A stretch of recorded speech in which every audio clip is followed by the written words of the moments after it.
Hi everyone. For my Lab 9 project, I decided to build an environmentally sensitive gate. This project simulates controlling conditions for a plant habitat. My scenario demonstrates a plant that requires proper automatic venting when environmental conditions reach certain light and temperature levels in its habitat, in order for it to produce, say, optimal fruit. To show this off, I 3D printed a habitat container that the plant would grow in, along with a door that attaches to a servo motor for it to flap out for proper venting. Here are the two parts I 3D printed with the last four digits of my UID. On the grow container, the quality of the lettering didn't turn out too great, but you can still kind of make out the number 6103. So taking a look at my circuit, I have a photoresistor sensor and a thermistor, both in their own voltage dividers with 10 kilo ohm resistors. They're in analog pins A0 and A1, which allows me to read them and set thresholds, and allows me to write digital pin 9, which connects my servo motor, and turn it however much I want based off the thresholds on those sensors. Okay, so this diagram shows the voltage divider circuit I'm using for both my light and temperature sensors. V in here is the 5 volts from the Arduino. R1 represents my sensor, either the thermistor or the photoresistor. Its resistance changes with the environment. And R2 is the fixed 10 kilo ohm resistor.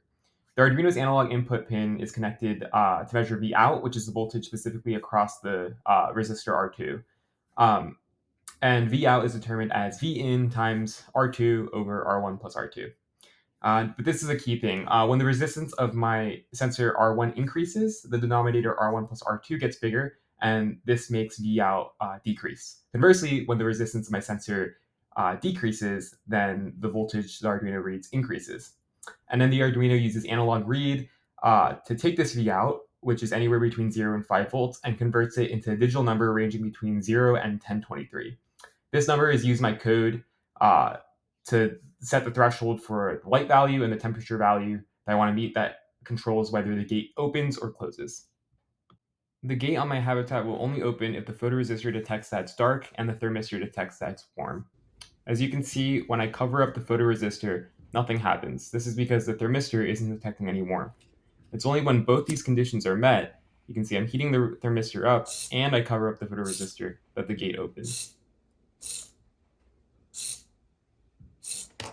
All right, here's the code for my circuit. So you can see I assigned analog pins A0 and A1 for my different sensors, and then based off those readings, that'll guide what I do to pin 9, which is connected to my servo motor.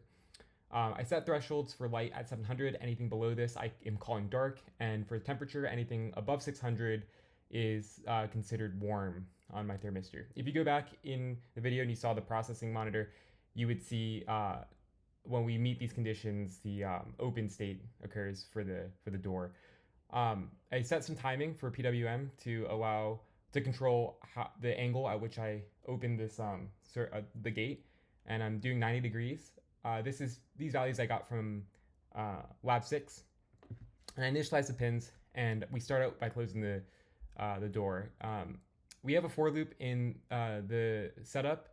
This is to guarantee that we have the door closed when we start out, and it's at the position we want to start in for the servo. And then in my loop, I am basically reading the analog values of the different sensors and saying if the conditions are met for light and temperature, then we'll use the timing that allows the servo motor to open the door, and then if the conditions aren't met, then we'll use specific timing for the pulse width that closes the door.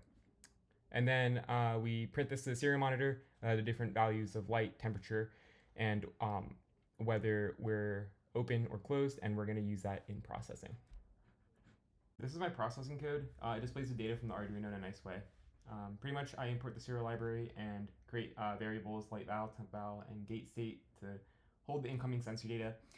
I create the window size and the text size, and then in my draw function, I'm creating the title, the blue background that you're seeing here, and then pulling in the values coming from the serial monitor.